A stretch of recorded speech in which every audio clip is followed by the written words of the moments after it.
আসসালামু আলাইকুম। সকলকে জানাই পবিত্র ঈদুল আজহারের শুভেচ্ছা।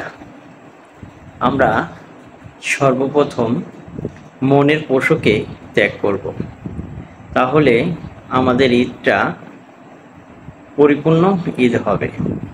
তাই দেশ ও দেশের বাইরের সকলকেই আবারও জানাই পবিত্র ঈদুল আজহারের শুভেচ্ছা।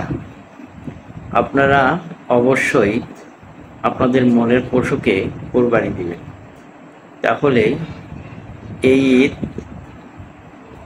সকলের জন্য শুভকামনা বয়ে আনবে।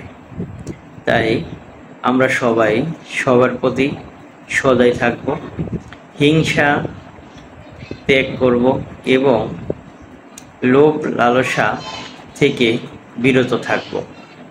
তাই আমরা সবাই চেষ্টা করব